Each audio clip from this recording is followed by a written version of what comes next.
Everyone, and welcome back to the Whimsic Productions Twitch channel. Today we are going to be doing something a little bit different. Instead of actual play content, today we're giving you a little bit of, I suppose, actual make.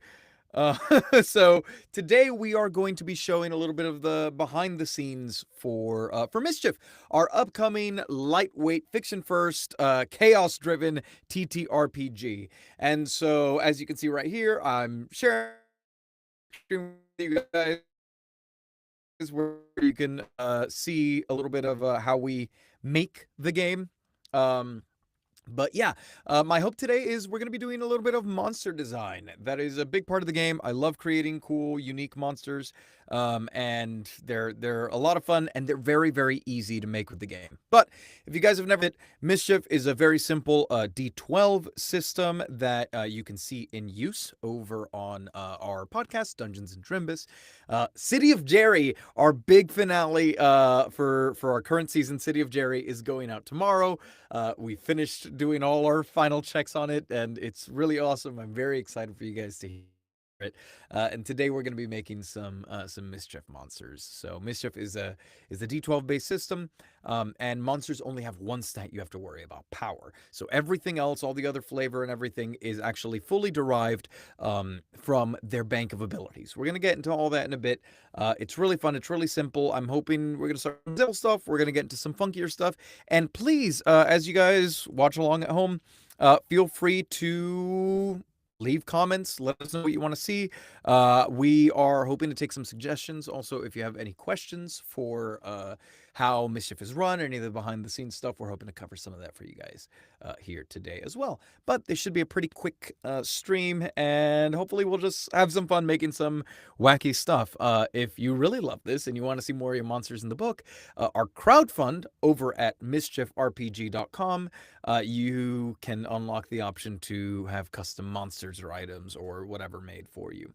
But yeah, why don't we just jump into it? I will show you guys actually our bestiary work in progress. Some of these great sketches, those are placeholder arts that I made. Brandon Schooner, our awesome artist, is working updating really uh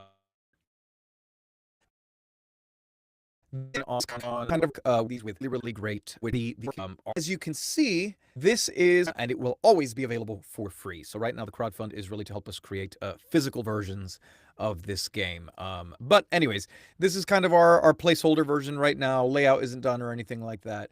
But as you can see, everything kind of follows this same layout here. So you have whatever your monster is, a little bit of a description, their power. So when you enter combat or conflict of any sort, when you enter combat or conflict of any sort, every monster or NPC or what have you has a power rating. Now, in Mischief Base, all players have body, mind, and will. Those are your three stats. They range from anywhere from -4 to +4. For monsters, power replaces all of that. That is the only number they have. 5 power in the case of a bear. And what that means is this is both their modifier and their HP and their challenge rating for other sorts of interactions. I'll break this down for you. Let's say you have 3 adventurers. They enter a cave. They're faced with a giant bear. She's protecting her cubs. They decide, you know what? We need that pelt. We need food. We're starving. We're going to fight it. Okay. So the bear starts with 5 power. Anytime it goes to do anything, it is going to roll a d12, and it is going to add 5, because that is its modifiers, 5 power plus 5. However, let's say we get through the first round. 2 people land hits on the bear. It's taken 2 damage. The first hit reduces it down to 4 power. Second hit reduces it down to 3 power, right? So you're deducting from it, just like with HP. That means the next time the bear acts, let's say it's going to go for this bear trap move, which on a crit lets it immediately crush or sever an opponent's limb. It's actually really cool. I finally got to use that in a game, and people were shocked. But anyways, let's say they roll. I'm going to roll one here. Okay, bad example. I rolled a nat 20. Let's roll again just in case. The bear really wants to cut someone's arm off. That's fine. Okay. It's an 11, but instead of getting +5, because it's now at 3 power, it's going to have +3, which brings it to a 14. It's still a crit. That means its critical hit effect to crush or sever a limb immediately goes off. So there we go. As naturally as this continues, let's say you're fighting a Bolgo instead. First hit, it's going to have +2 because it has 2 power. So you roll. I just rolled a 3. That 2 would bring it to a 5, which is a mixed success. But then you get it down another hit. Instead, that would have been a 4. It would have still been a failure. Anyways, you understand how modifiers work. The cool thing about this is that, yes, once it hits 0, it is incapacitated or killed, whatever it is that the players are aiming to do. But the other kind of upside here is that for other things. So let's say the mama bear, instead of them stumbling upon it in a cave, it is hungry, it is on the hunt, it has its cubs with it, and it needs food. It is desperate, and it goes, you know what? I'm going to go ahead and I am going to eat these adventurers I have found. Okay, cool.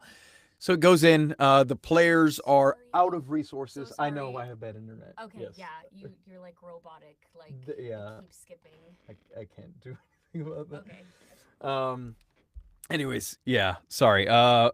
Unfortunately, I do have a little bit of a connection issue here in the booth. Hopefully that has been restored. As best I'm monitoring, it seems to be okay.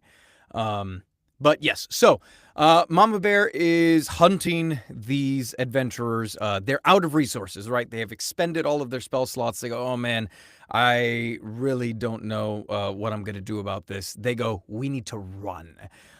In Mischief, combat, conversations, and challenges are all resolved using the same kind of system. So, in a combat where you are trying to kill someone, you're trying to ostensibly just get this power down to 0. Let's say the bear's on them and they go, we don't want to fight. Okay, they say, we're going to try and run away from the bear. I, as the benevolent god or the BG, would on my sheet of paper start a counter for a challenge. I go, the bear is at 5 power. That means you are going to have a challenge of 5. Essentially, they have to score 5 successes with a critical, scoring 2 successes in order to get away from the bear, right? Now, let's go back to the earlier scenario where they're fighting the bear. Let's say they fight it, they get it down to 3 power, but it just got that crit and mauled someone's limb. A bunch of people are looking real down low, and they go, you know what? Let's just get the hell out of here. If it's down to 3 power, then when they choose to run away, I start a counter of 3. So it's a little bit easier to escape. Same thing applies to conversations, right? So if we go down to our guard here, Steve, very killable.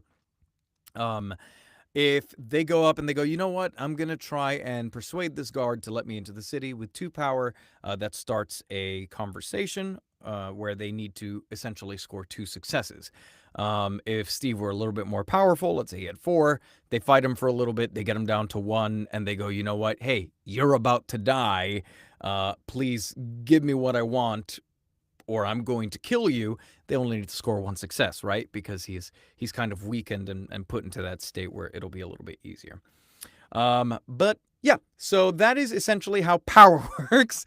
That is one of the most important things to know as a GM. It is the main thing you're going to have to worry about.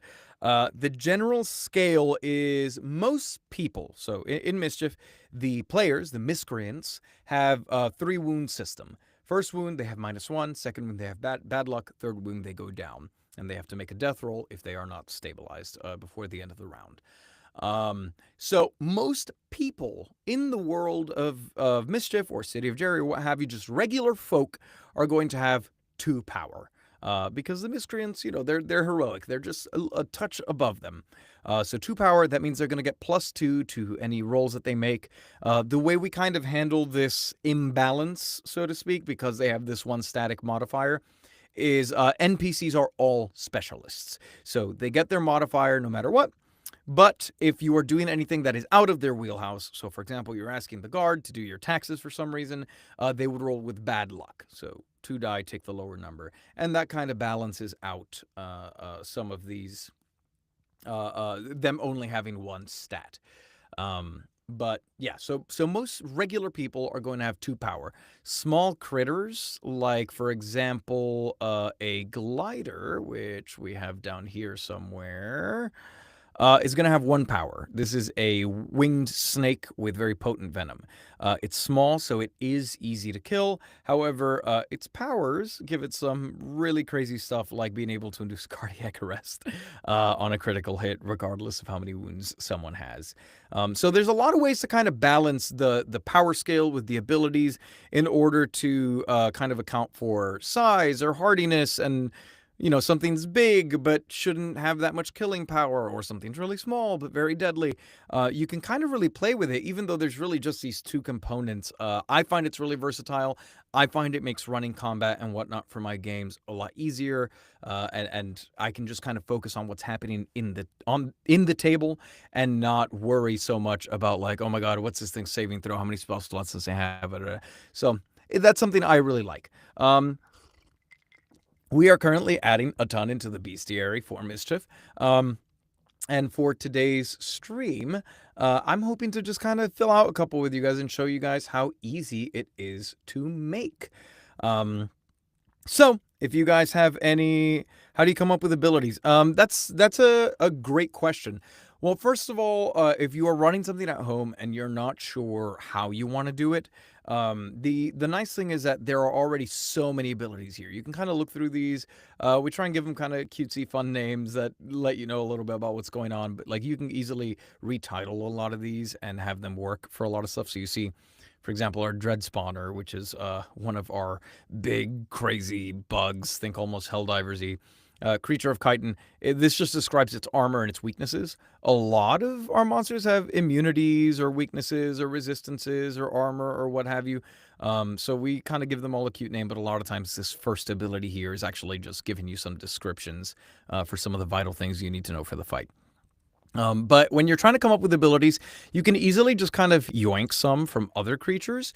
We also have over on our species pages are boons and banes. And sometimes these serve as really good references too. These are fun ones. But yeah, so because this game is so lightweight, as long as you have your power and your abilities, like, it's really hard to create something that, like, totally breaks the game. At least on the BG side, where you're trying to run a balanced game. Uh, we've discovered certain abilities we tried creating that, like, totally broke on the player side. But on the BG side, like, you can be pretty reasonable here. I think usually the thing that we try to do, roughly speaking, is the first thing you'll do is try and come up with where it lands on the power scale. When you decide where it lands on the power scale, then let's say it's a 3 power, right? Slightly stronger than the average person. Then I'll say, hey, try and come up with 3 abilities. Sometimes less will be appropriate, sometimes more will be appropriate, but shooting to match it to the power is usually a good starting point. And then everything else is really just based in the fiction. Think of this creature, what would it be doing? And then you can just kind of put that in. So if it's like a big, powerful sorcerer that's going to be shooting out like lots of bolts, then in that case, I like to tie, let's say, how many bolts it can shoot to the power level it currently has, so that as it fights, it gets weaker, but then also you can kind of open with these really cool moves.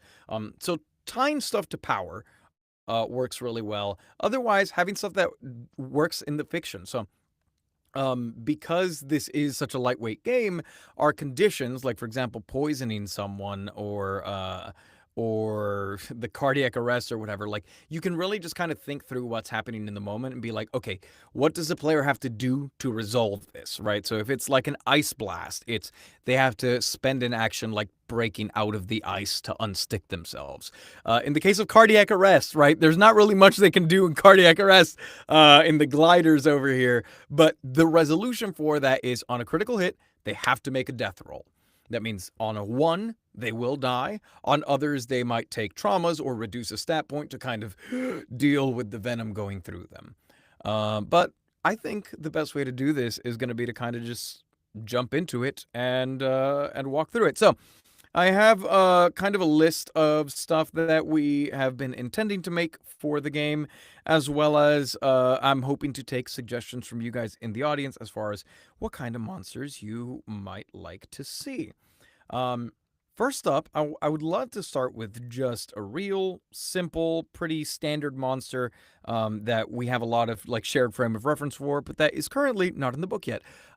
So let's go ahead and start with, that's not the right font, it's fine.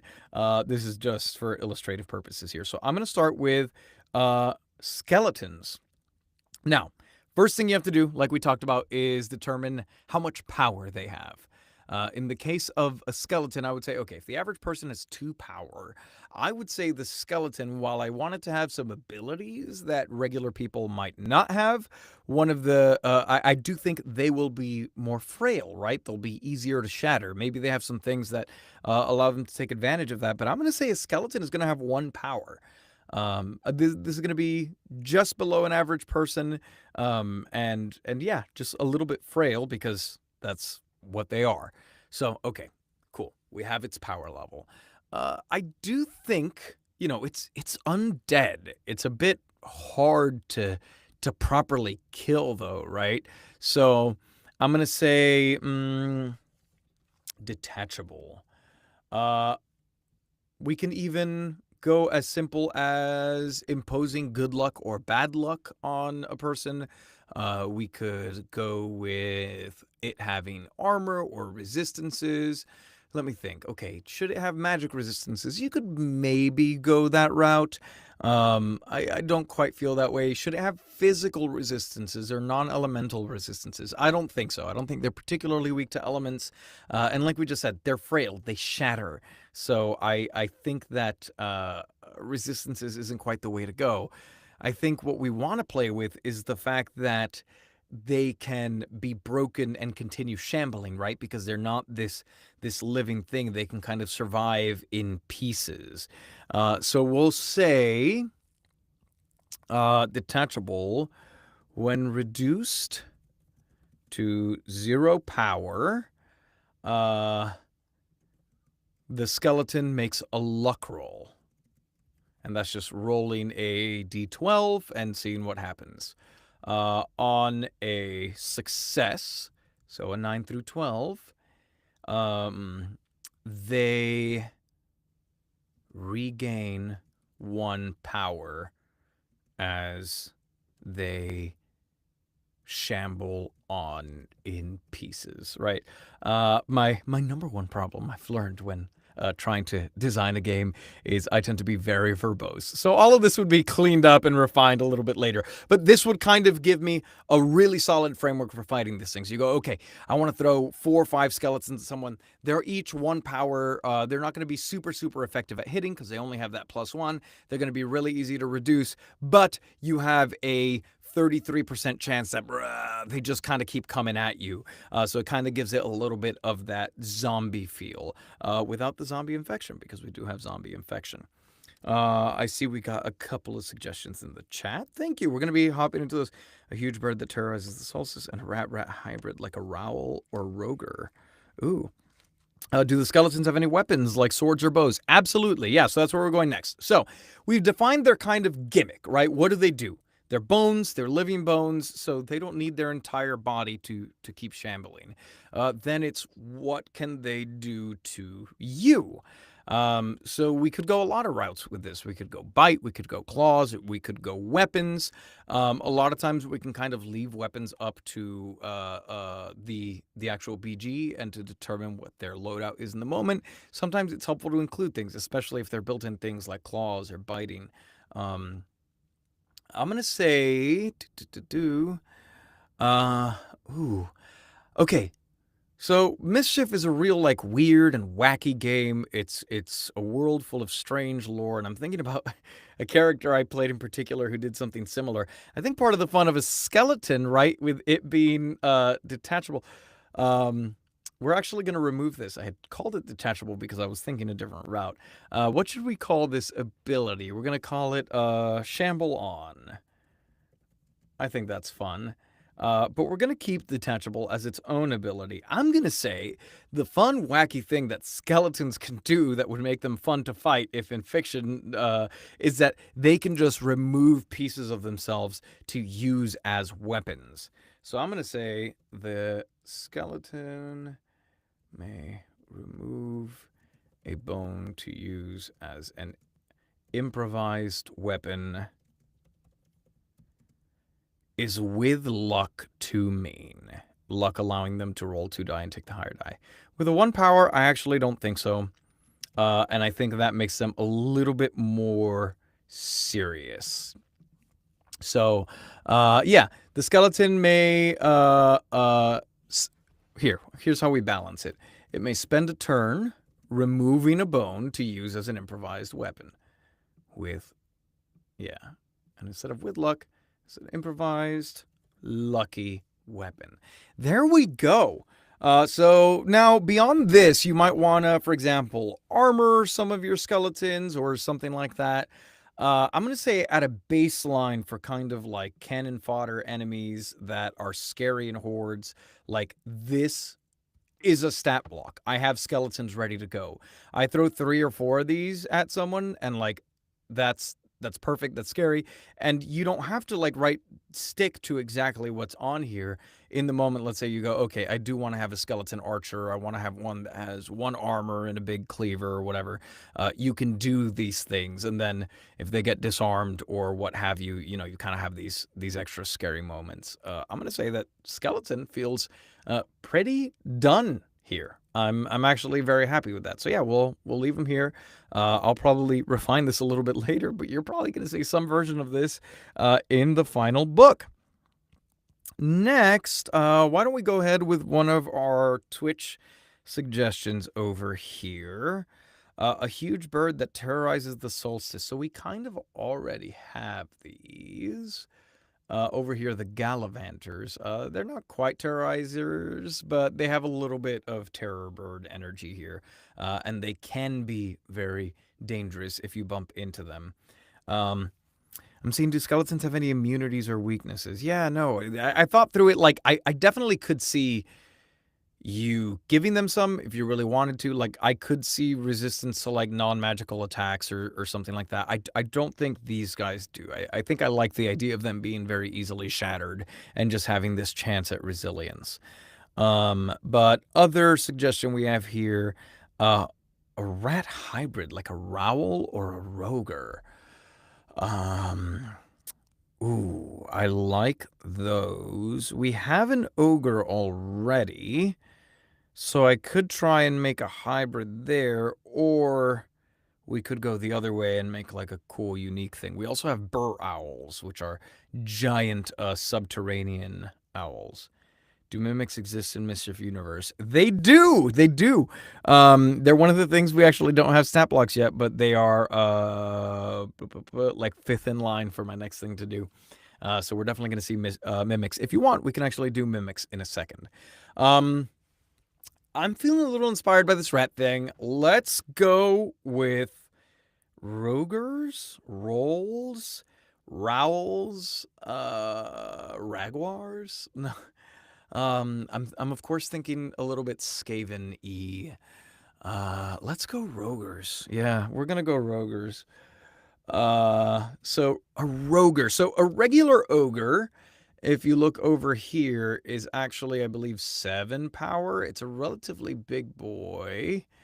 If I can find him. Is he gone? Okay, he's not in this build that we're using here. Great, so we can totally start from scratch. So with a Roger, an ogre I would classify as having about 7 power. So for context, again, regular person is 2 power. Like a large animal is usually going to be 3 to 4.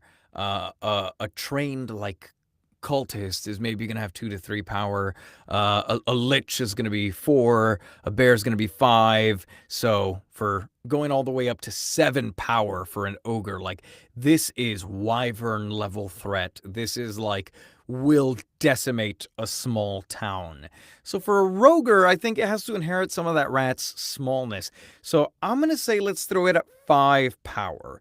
This is probably going to be comparable to a bear, but it might have a couple nastier features, maybe a little bit more intelligence. So I'm seeing here weakness, hungry. If cheese or some other kind of food is within range, the Roger must use its turn to eat it or roll with bad luck to resist. Ooh, I do like that. Okay, so let's start with yeah, our weaknesses and immunities.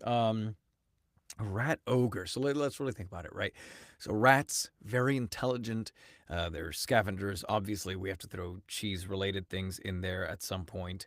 For ogres, in Mischief lore, they start small, human size, but they are theoretically immortal, and they can continue growing indefinitely. And so a full-grown ogre gets up to 7 power. And so the disturbing thing is that they are like humanoids, but lack that intelligence, which I guess paired with the rat kind of balances each other out. But ogres grow indefinitely and continue eating until the point where like they will become a monster that someone has to deal with. So like a young ogre in the mountains, no one wants to kill it because it's too human-like. But if it is not dealt with at some point, it will become a devastating problem. So I kind of want to balance those. I think that that pairs very well with hunger. Um, yeah. Ooh, I see TJ's talking about blink raptors in here.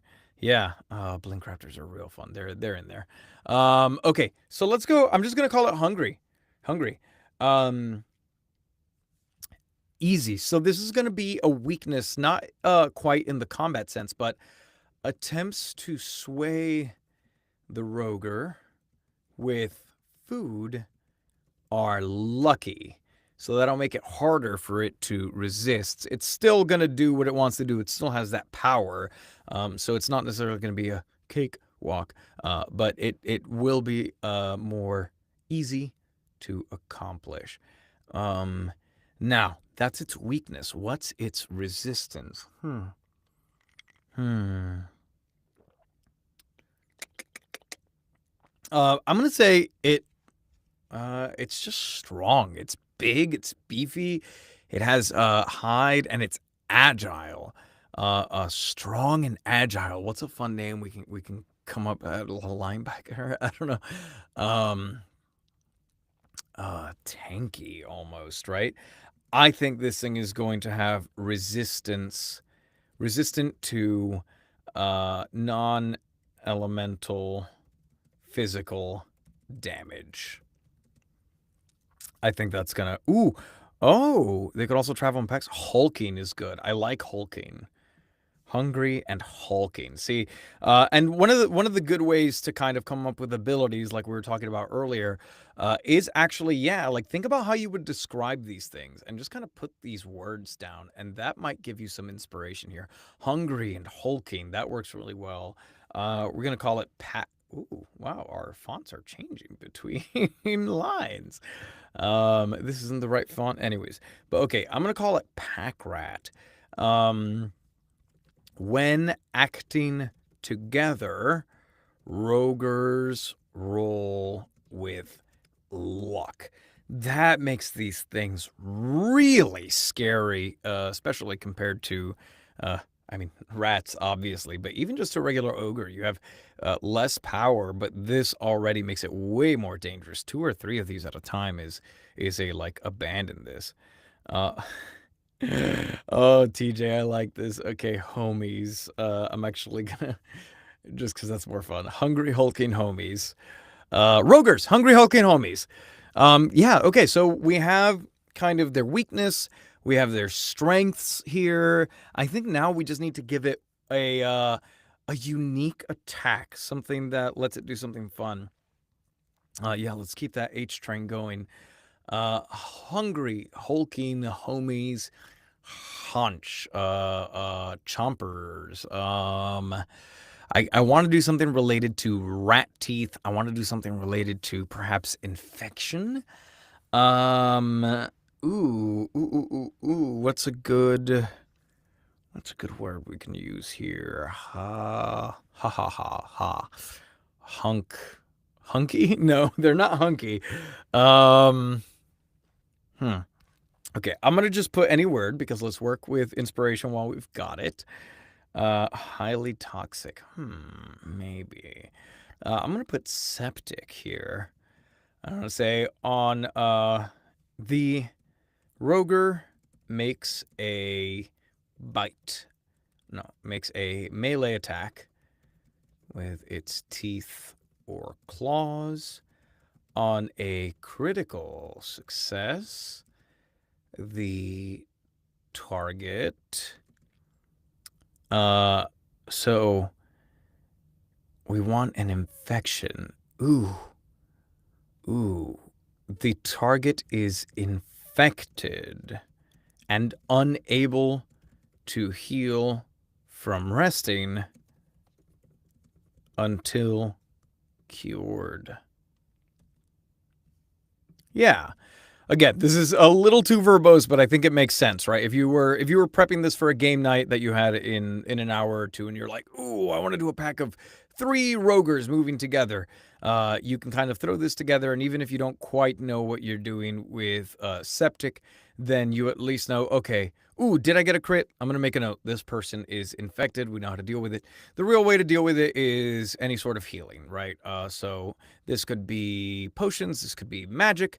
This could be someone trying to brew something. This could be just paying an apothecary to take care of you. But basically, this person is just going to have their immune ability hindered while they are dealing with this until it gets dealt with in fiction. When in doubt, let things kind of play out in fiction. Seen in the comments here, it's a good thing to have the hungry weakness in there to try to avoid fights because they would seriously mess you up. Yeah, these guys, honestly, I almost feel like they shouldn't quite be bear powerful. I feel like the ogre part of them gives them extra power, but I'm going to say these are 4 power, which is still insanely deadly, this combination here. Fighting against a pack of 3 of these, fighting against a pack where you're outnumbered in general is just not great. Fighting against a pack of 3 of these would be a serious challenge, but I definitely think 4 power feels a little bit more appropriate as we went through it. Yeah, and I think these will be leaner. They won't quite reach the same epic proportions of regular ogres. But let's say you fight these kind of become a staple in your campaign, then later on you might go, you know what? I think I want to do like a proper hulking Roger, like full-grown ogre size, like basically giant Roger. Then you could, for example, go in and say, you know what? Let's go ahead and make a 7-power Roger, take the same stat block, give him 1 or 2 extra abilities, maybe maybe he cannot be reasoned with while there is meat in sight or something because it's grown to feast on the flesh of people or something like that. Those sort of things can work just fine. But yeah, there we go. We've made 2 monsters in just a couple of minutes, and that's with me rambling and chatting a bunch. Moving on, I want to take a couple of these suggestions over here. I want to work with TJ's mimic suggestion to go back into like some familiar territory over here. And yeah, so why don't we go ahead and go for a mimic? So, first thing we got to think about, as always, is what is its power level? A mimic is an ambush predator. In the Drimbus universe, they can be any size, down to coins, down to whatever.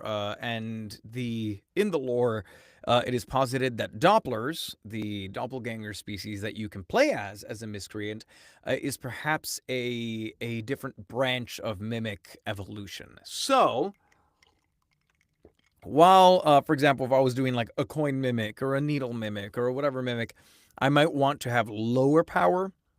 I think as a base mimic, I'm imagining the chest, something that is roughly smaller than a humanoid, but more powerful for its size. I think we can actually leave this at 2 to 3 power. I'm going to say 2 power because its power is its ambush abilities. So with 2 power, we're going to go ahead and say it, first things first, does it have armor? And I think it does. So we're going to have gelatinous. I think what attacks against the Mimic are unlucky, perhaps, as it can absorb them.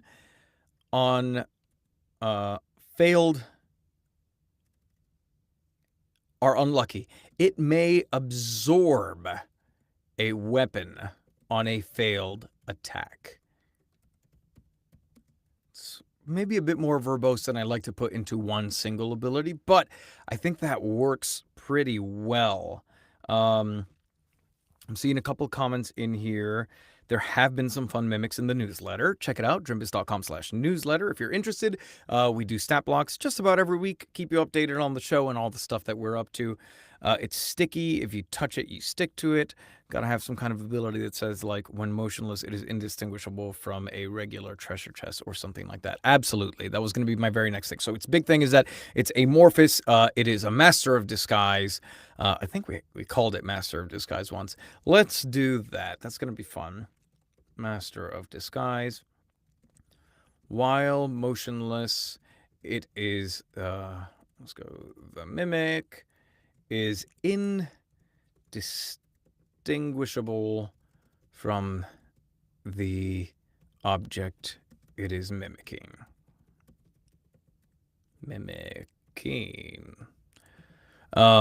Okay, so we have that it can disguise. We have that, like, attacks kind of bounce off it. They're unlucky. It can absorb weapons.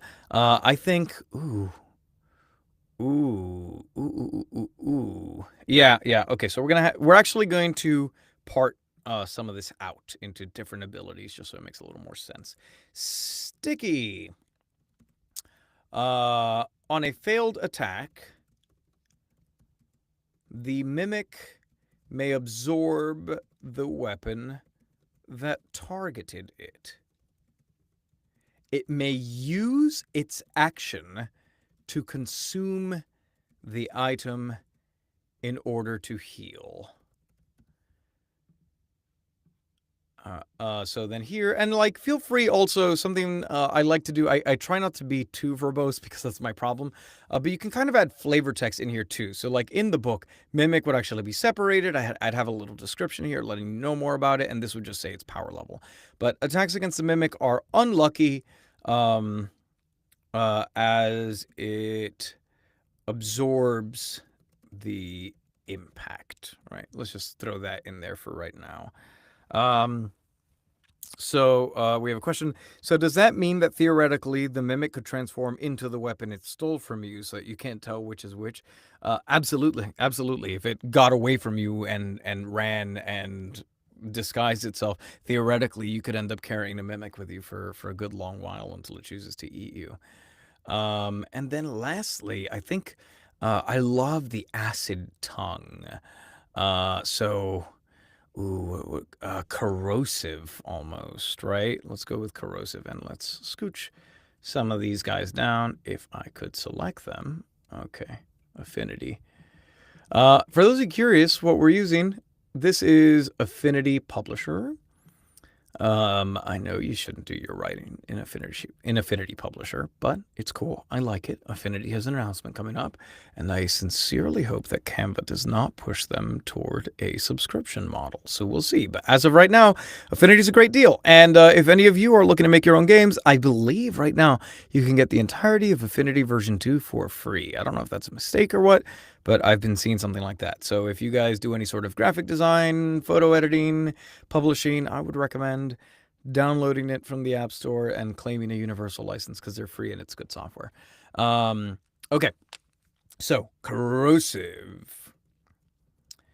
The Mimic makes a tongue attack that deals critical damage to armor. As it kind of melts the armor away. I think the Mimic may not even want to eat adventurers. It just wants to eat their gear and has to get through the adventurers as collateral. That kind of feels very fun to me. But I think that covers most of what I would want in a Mimic. I don't know if the chat agrees, but Mimic Weapon could be dope. It could very much be dope. Um, but yeah, I think I'm actually kind of happy with this Mimic. I could see arguments for it being 3 or 4 power, especially if you want to like mimic D&D mimics. They're much more geared to like actually attacking adventurers and gooping them up and whatever. But I kind of like the idea of this flubber like thing that just kind of has most attacks bouncing off of it, and is able and wants to eat your items. So that's another thing too. When you're making monsters or NPCs or what have you, the thing that we always recommend, as far as like just your prep, is for every character having what they love, what they hate, and what they want. And so, especially for like creatures and monsters, um, you adapt that to your scenario, but generally speaking, like I think the stat block tells you a little bit about what they want. With most animals, what they want is to survive or to eat. And so with Mimic here, I think you kind of get that what they want are items. They want to use them to grow.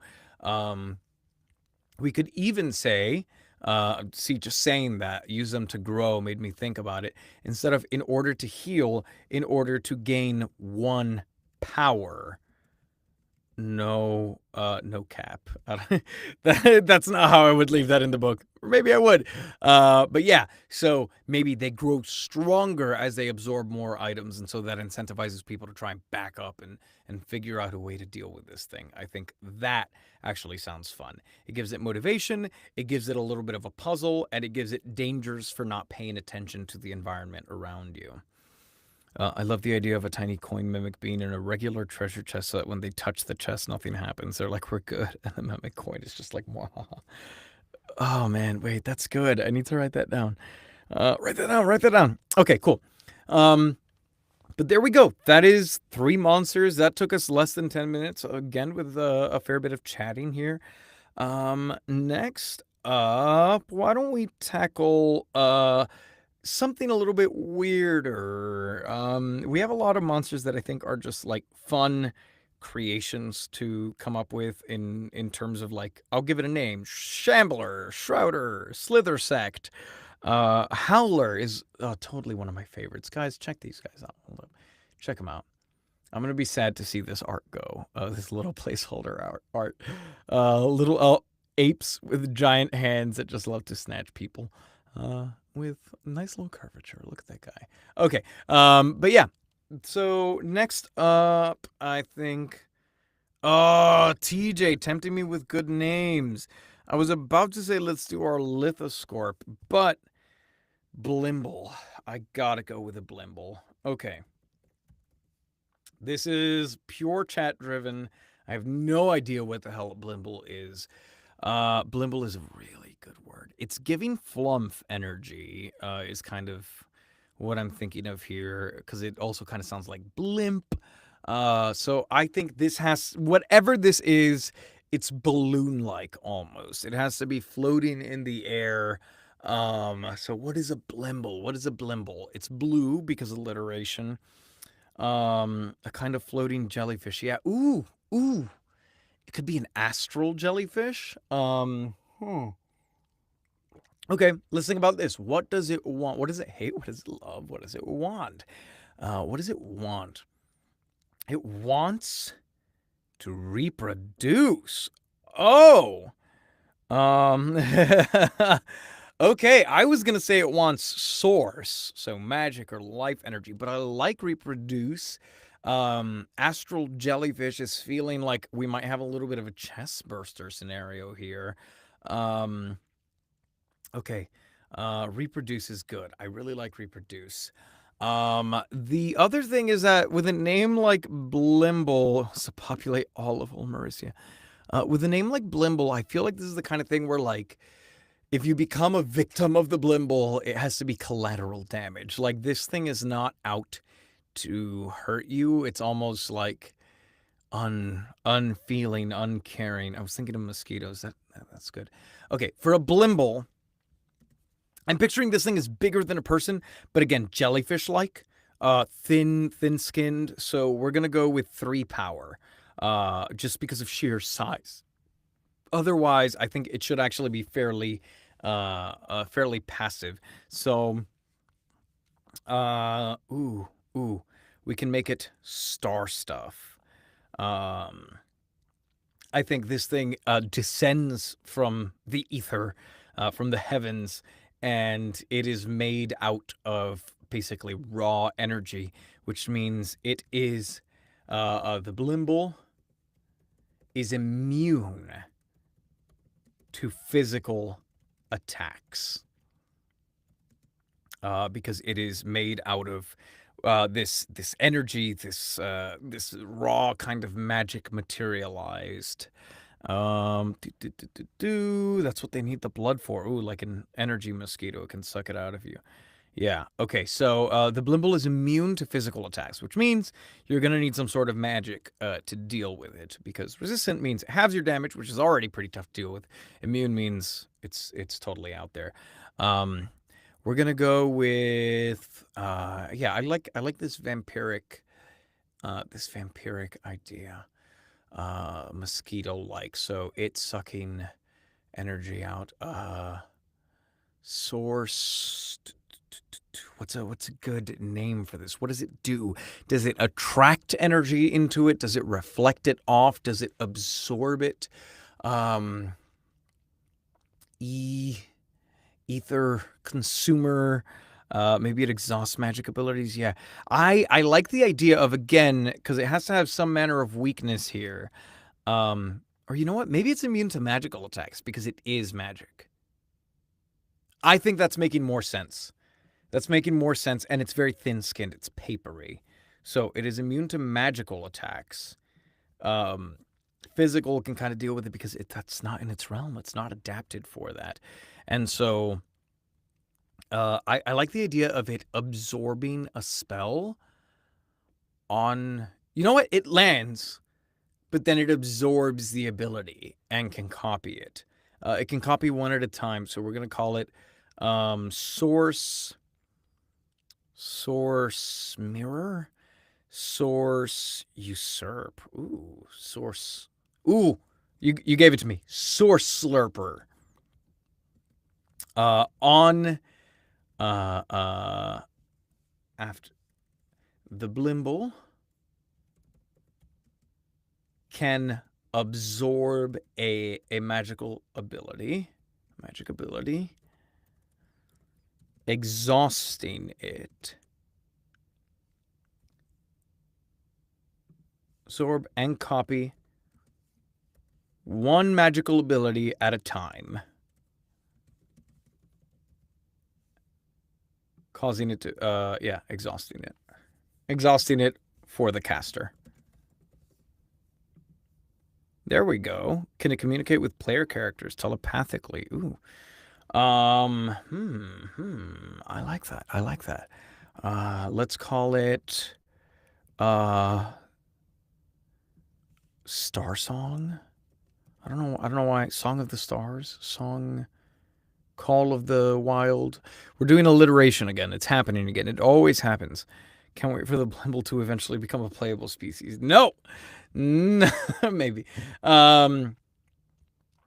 Celeste. Here we go. Okay, ready? I have a cool name for it. Celestial Song. The Blimble sings to all adjacent creatures. Sings to all adjacent creatures. On a success. Here, let's put a period here. Listen, we're doing this on the fly, guys. On a success, they want the Blimble to plant its seed inside them. We did that. Okay. There we go. I think the last thing we just need to put is give it the actual seed. So I think something that converts someone into a Blimble or eats their energy.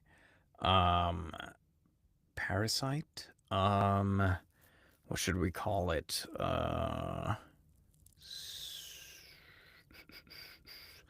feel like we'll go with parasite for now. If you guys have a better name, let me know. The Blimble's seed grows over. No, they 100% begin to slowly become a Blimble. Okay. Do they become a Blimble, or do they?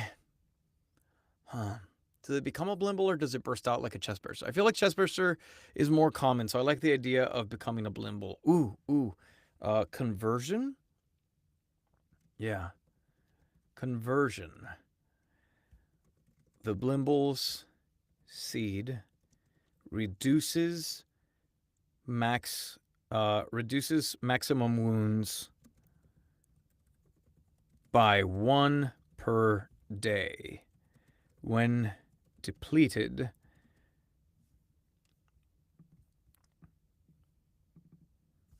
the target's body dies and their soul becomes a Blimble. There we go. Blim baby! Yes! Call the seed something cuter than seed, like Blimbolite, Blim baby, or just Blim. Plants a Blimbolite. A blim seed. A Blim seed! You can harvest it. It's good for something. A Blibble. I'm gonna go Blim seed. Yeah, because the Blimble seed has a gross sound to it. I don't like that. The Blim seed reduces maximum wounds by 1 per day as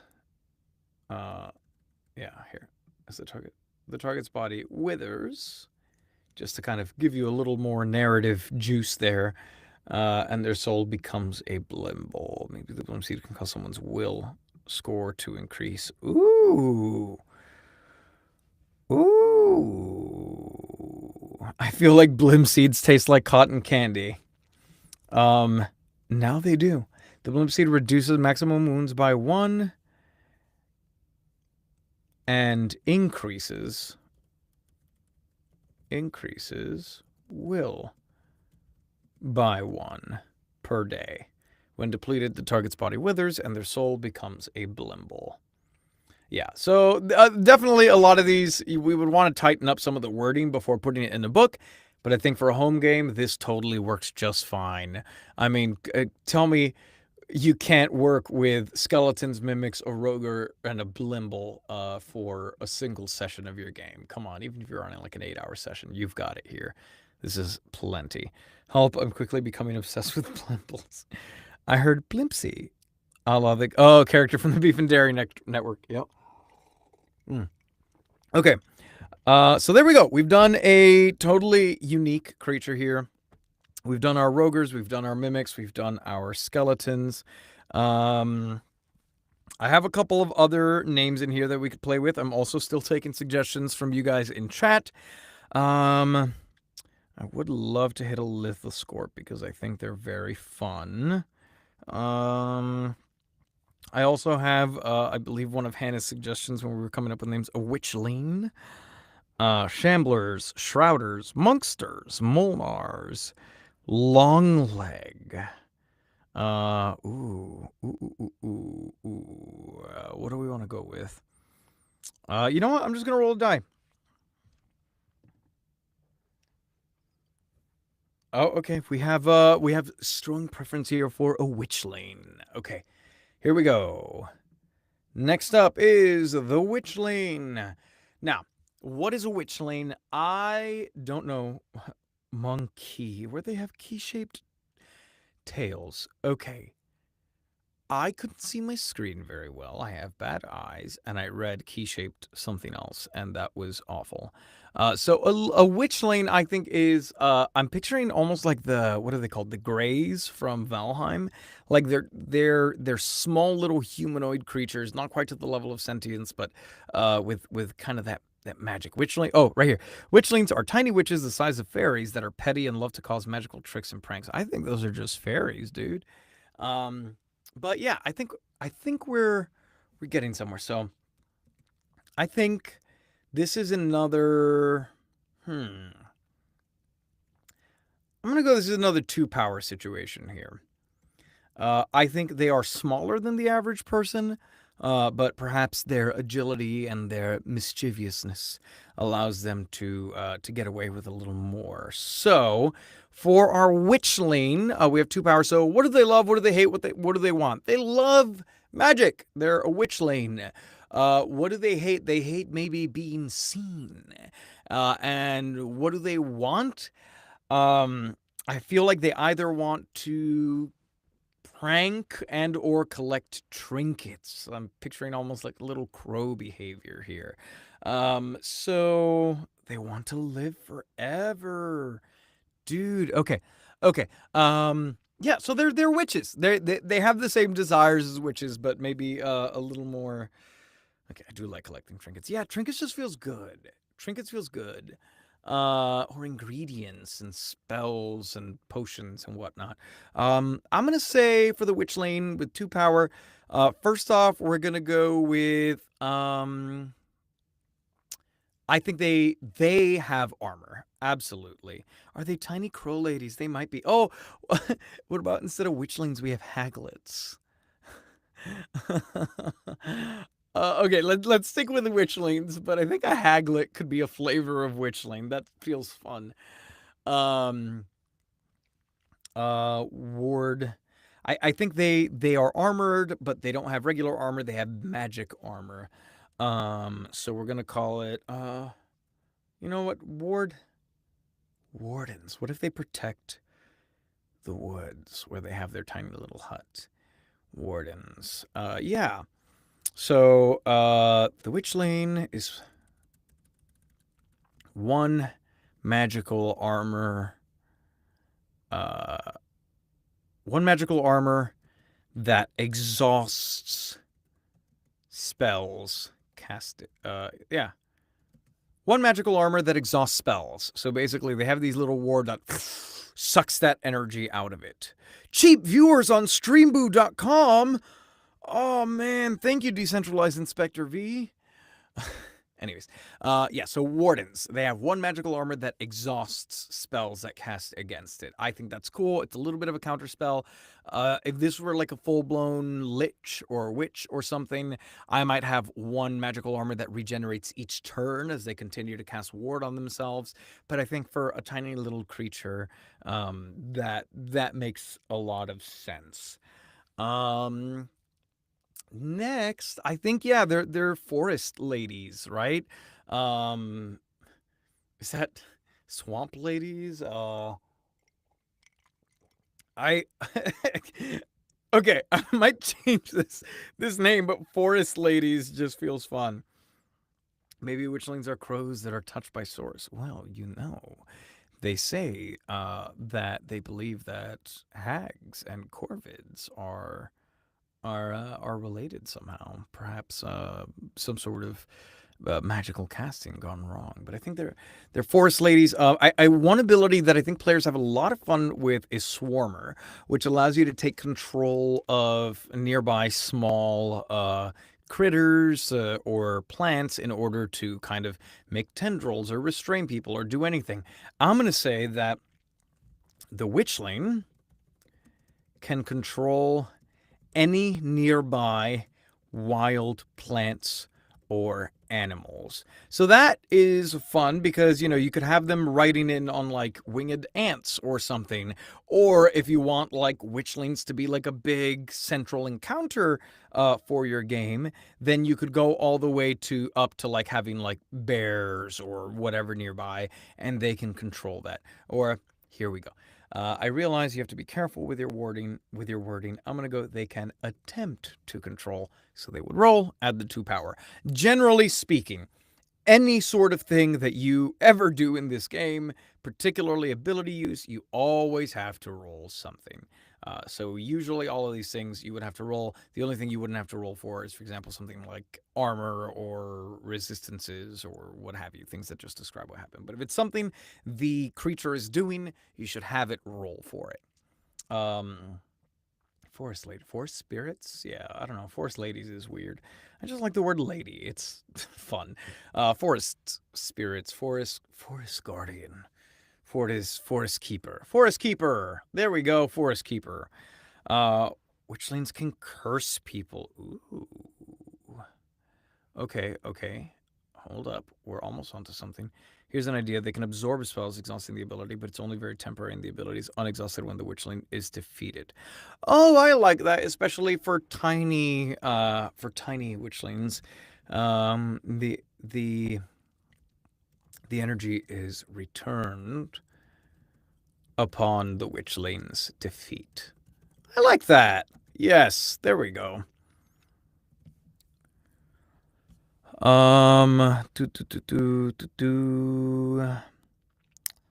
Let's see. They want to live forever. They want to collect trinkets. Or alternatively, they can absorb spell, but then use it once, whereupon it goes back to the original caster. Oh. Ooh. Okay, yeah. So we're going to leave the armor as is. I think that works great, especially since it only happens once. And then we're going to have, I'm going to call it Copycat. That's not a good name for it, but we're going to call it Copycat. The witchling may steal a magic ability for a single use, after which it is returned to the owner. I like that. That's fun. What should we call this? Thief? Little thief? Little thief.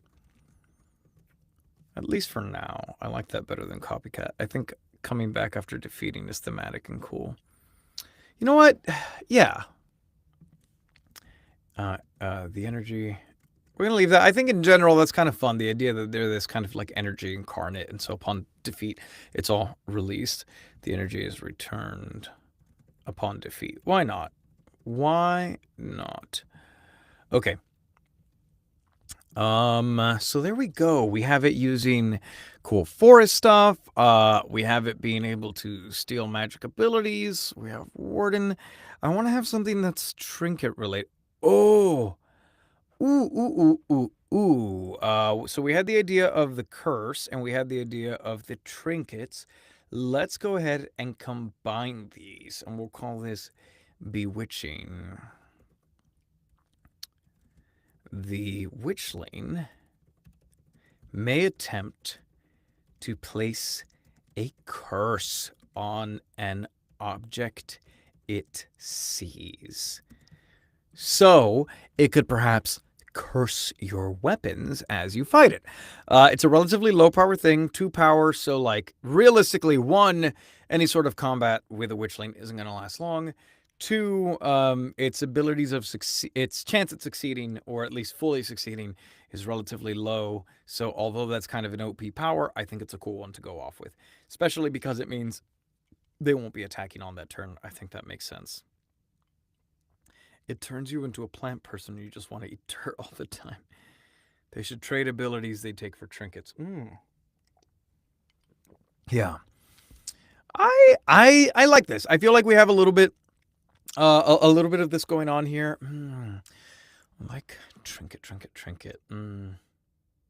I think that's more of an in-character thing. So that might be something where, like, when this is in the book, we'd have like witchling and then a description being like they trade abilities for trinkets or something like that. But I do like that. In fact, I'm gonna add a little row here, and we're just gonna make a little asterisk. Trade collected abilities for trinkets. And that's just a note for me because I like that suggestion, and that's very good. Okay.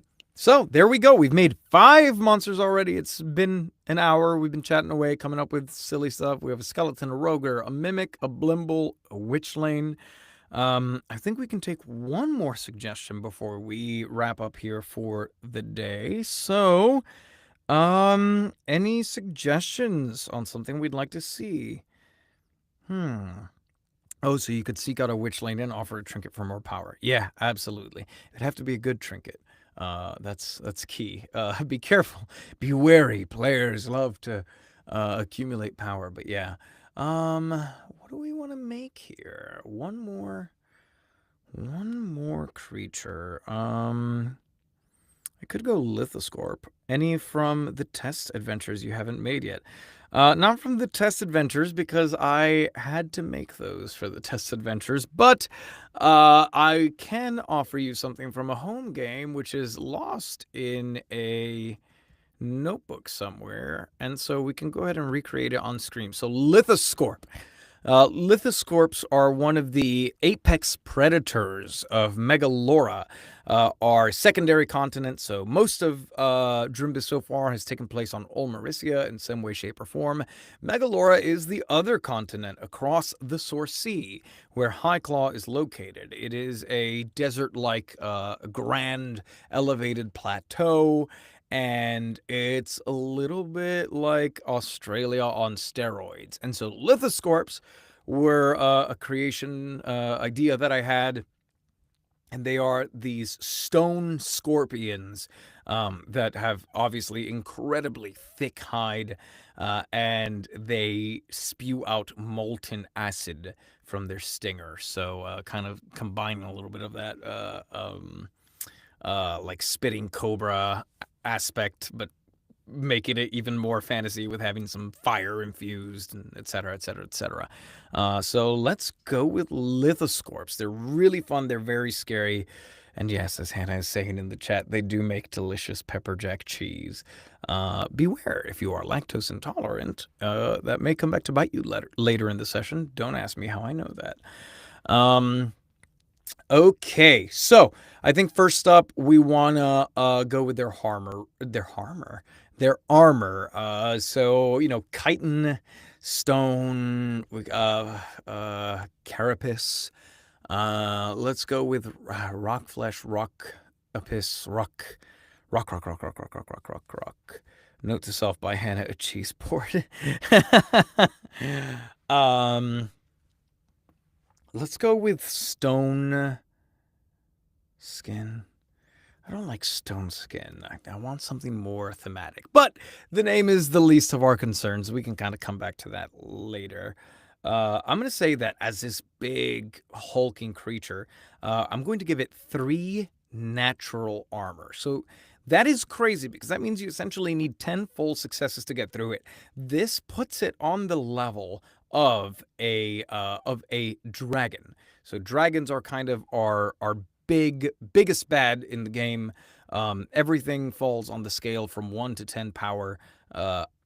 I mean, you could break that rule at home. I don't intend to break that. So 10 power being our maximum, that is where dragons sit. Very few things will ever get that far. So Lithoscorps having 7 power, and then the 3 natural armor is just absolutely OP. Weaknesses and resistances. This is a bug, so I'm going to say 3 natural armor that blocks elemental effects.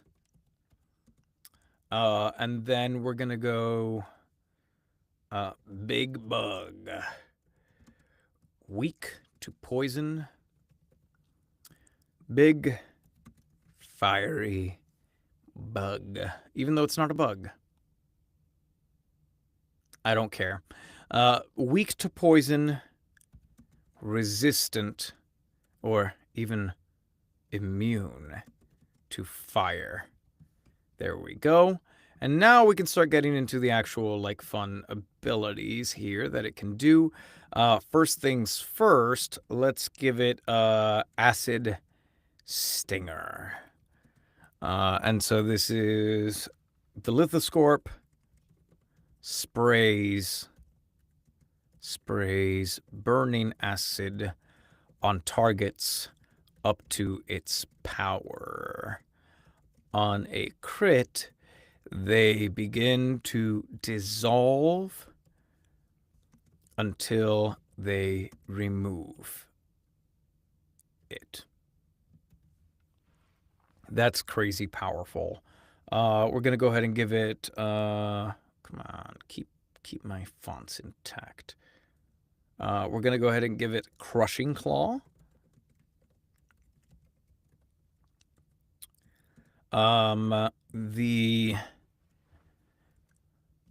So we want to give it a Pincher Claw and a Crusher Claw. I know that's a crab thing, but you know what? this is all made up anyways, and they can evolve from whatever we want them to evolve from. So, Crushing Claw, I mean, the Lithoscorp makes a lucky melee attack against a single target. Makes a lucky crushing melee attack against a single. Okay, and then we're going to go with Pincher Claw.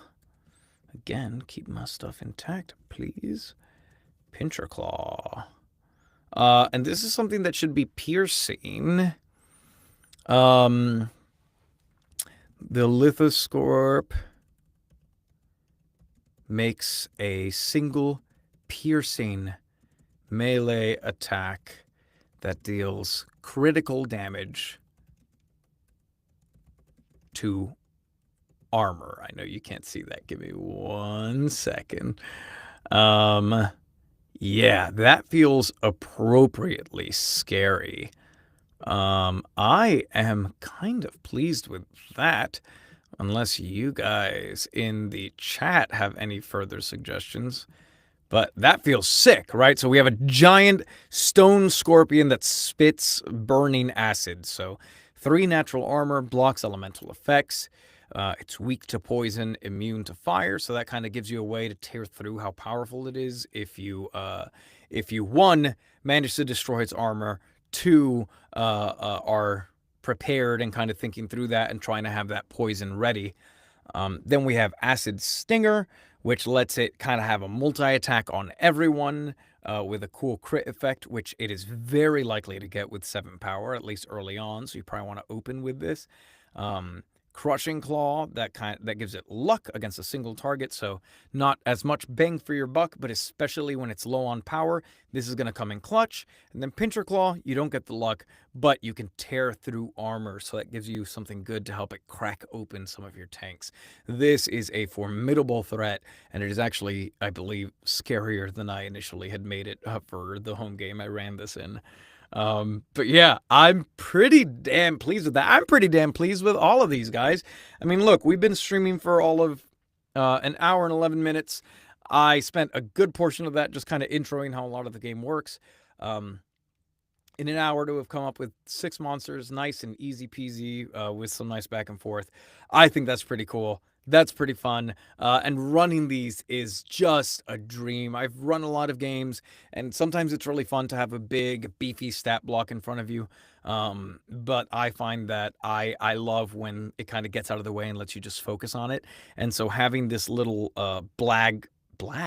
having this little bag of tricks being the whole bank of abilities is really great.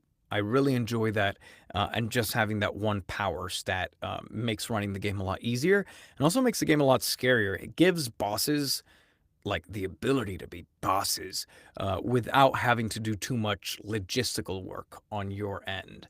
And likewise, when you want to make cannon fodder, like, it can really be satisfying to let players tear through a bunch of 1 power creatures. I really enjoy it. If you guys are interested, again, Mischief is free at mischiefrpg.com.